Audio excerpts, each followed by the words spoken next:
Ciências. Olá, jovem ouvinte!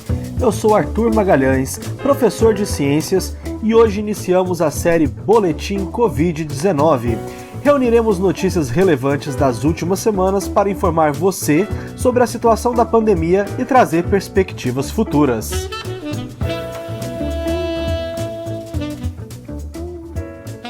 Hoje falaremos sobre reinfecção, imunidade e um teste rápido que detecta o vírus. Vamos para as notícias, que são todas do final de agosto deste ano. Em 24 de agosto, circulou em vários portais de notícias a primeira confirmação de um caso de reinfecção pelo novo coronavírus. Em Hong Kong, um jovem que havia sido testado positivo para o vírus em abril fez um novo teste 4 meses depois e registrou a presença da infecção mais uma vez. O que confirma a reinfecção é que nos dois casos o código genético do vírus foi coletado e analisado em laboratório, e pôde-se observar que a infecção de abril e a de agosto são de duas linhagens diferentes do SARS-CoV-2, porque ele sofreu mutação no seu genoma. No dia seguinte, outros casos suspeitos foram relatados na Bélgica e na Suíça. E mesmo aqui no Brasil, temos vários relatos de reinfecção aguardando confirmação. Será que essa é uma notícia preocupante? Tudo indica que por enquanto não precisamos nos alarmar muito. O caso de Hong Kong, que é o que nos forneceu mais detalhes até agora, mostra que na segunda infecção o rapaz estava assintomático. Só descobriu que tinha o vírus porque passou por um teste de rotina em um aeroporto. Existem outros vírus da mesma família do coronavírus que circulam em seres humanos anualmente, causando infecções e reinfecções. Inclusive, o vírus influenza, responsável pela gripe comum, tem essa característica. Se for este o caso, de nas infecções posteriores o SARS-CoV-2 causar sintomas mais leves, ou nem mesmo causar, não é um cenário ruim. Entretanto, não sabemos da possibilidade deste indivíduo continuar transmitindo o vírus. Especialistas, e inclusive a Organização Mundial de Saúde, colocam que, diante da quantidade de infectados no mundo, os casos de reinfecção ainda se mostram muito raros. Parecem ser mais exceção do que regra, pelo menos neste curto período que estamos estudando o comportamento do vírus, desde que a pandemia começou em março. Agora que os casos de reinfecção se mostram como uma possibilidade real, mais pesquisas são necessárias para investigar e nos trazer detalhes que hoje são difíceis de afirmar. A futura vacina também não garantirá uma imunidade permanente? A segunda infecção é sempre mais branda?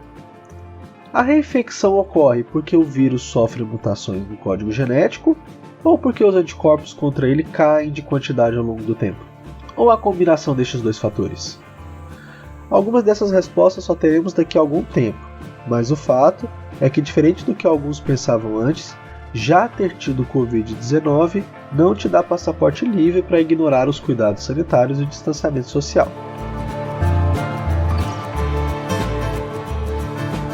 Falando em imunidade, a próxima notícia traz informações que direcionam melhor o entendimento sobre os anticorpos contra o coronavírus. Em Seattle, na costa leste dos Estados Unidos, um barco pesqueiro zarpou com 122 tripulantes. Durante a viagem, 85% das pessoas embarcadas se contaminaram com o novo coronavírus. Algumas pessoas que escaparam da infecção já possuíam anticorpos contra o vírus e forneceram dados importantes para entendermos mais sobre a imunidade contra a Covid. Vamos entender melhor. Antes de embarcarem, 120 dos 122 tripulantes realizaram o teste PCR para identificar o vírus no corpo e o teste sorológico para a presença de anticorpos. Nenhum desses tripulantes testou positivo para o vírus, mas 6 deles já tinham anticorpos, sugerindo que já haviam sido infectados anteriormente. Durante a viagem, um surto de Covid-19 tomou conta da embarcação, que precisou retornar à costa 18 dias depois para realizar novos testes. Dos 122 tripulantes, 104 foram infectados.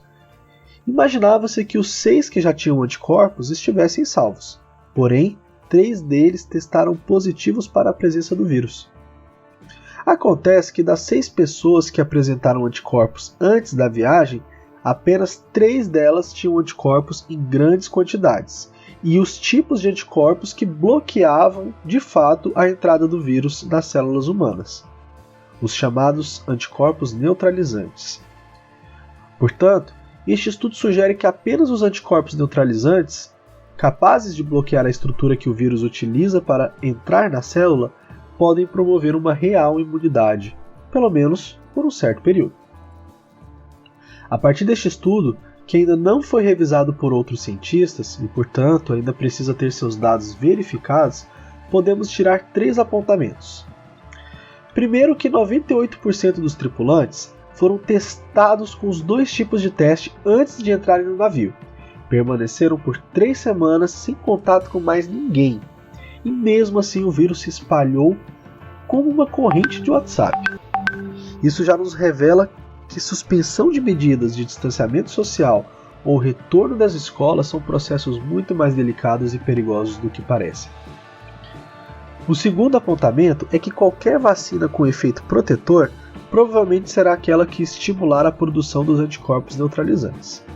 Mas a possibilidade de reinfecção, já mostrada nas 2 notícias desse episódio, levantam a possibilidade da vacina não ser uma solução definitiva, ou dela ter que ser reaplicada com determinada frequência. E terceiro, testes sorológicos reconhecem diversos tipos de anticorpos, mas aparentemente não é qualquer anticorpo que garante imunidade contra a infecção.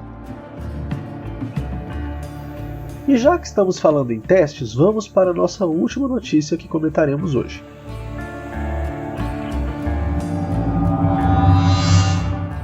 Os Estados Unidos autorizaram a comercialização de um teste rápido que detecta o coronavírus no corpo, ou seja, em 15 minutos a pessoa descobre se está infectada com o SARS-CoV-2 ou não. Este teste tem um potencial enorme para direcionar as políticas públicas e ações sanitárias para detectar quase que instantaneamente as pessoas infectadas. Antes de mais nada, vamos entender os tipos de teste que existem. Muita gente já sabe, mas vale a pena repetir. Basicamente, existem 2 tipos de teste, o RT-PCR e o teste sorológico. O RT-PCR é um procedimento que copia e multiplica o código genético do vírus, o que permite identificá-lo nos tecidos biológicos. Normalmente, para este exame, se usa um grande cotonete que retira amostras do fundo do nariz e da garganta da pessoa. Em síntese, este teste identifica o vírus no corpo da pessoa e sinaliza se essa pessoa está contaminada e é uma potencial transmissora. Este teste pode levar cerca de 2 dias ou até mais para emitir o seu resultado. Já o teste sorológico identifica a presença de anticorpos dos fluidos corporais. Os anticorpos são proteínas produzidas pelas células de defesa do nosso organismo com o objetivo de combater agentes infecciosos. Este teste, em termos práticos, identifica se você já teve a infecção ou não. Ele dispõe de 2 versões, uma mais demorada, realizada em laboratório, com tempos de espera de pelo menos 1 dia para o resultado, mas também tem sua versão rápida, como as que são comercializadas em farmácia. Existem estudos mostrando que, pela pressa na comercialização de algumas marcas destes testes, alguns deles não foram rigorosamente validados e têm grandes taxas de erro. Bom, entrará em produção e comercialização agora um teste que não havia antes, um teste rápido que detecta proteínas do vírus e indica se a pessoa está contaminada ou não, em apenas 15 minutos. O valor de venda sinalizado pela empresa é de $5 por teste, um valor considerável, mas que já é bem mais barato que os testes PCR que têm a mesma função. Sobre a eficácia e eficiência do teste, 3 em cada 100 testes dão falsos negativos, ou seja, o teste não pega um coronavírus que estava presente no corpo da pessoa. Por outro lado, entre 1 e 2 testes em cada 100 são falsos positivos, ou seja, o teste acusa a presença de algo que não é o coronavírus.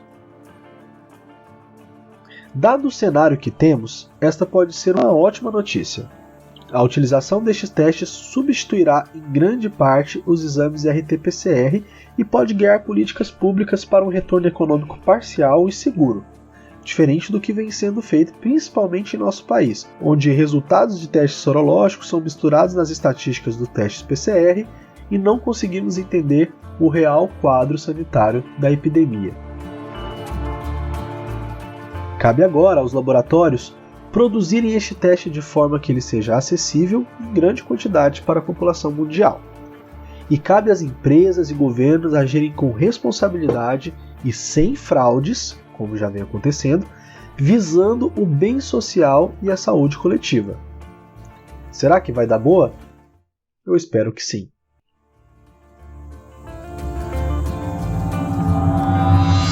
Antes de terminar, uma notícia rápida.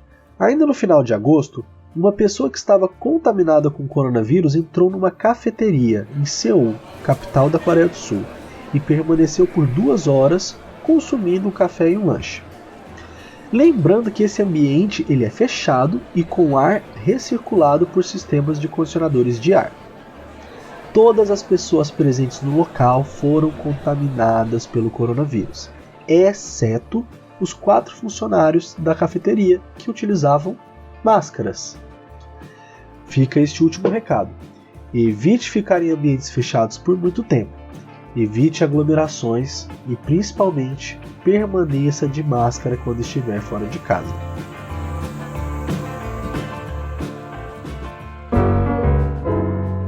Ficamos por aqui. Espero que tenham gostado do boletim Covid-19. Retornaremos com mais notícias sobre a pandemia em outro episódio. Siga o podcast Ouvir Ciências nas plataformas de streaming.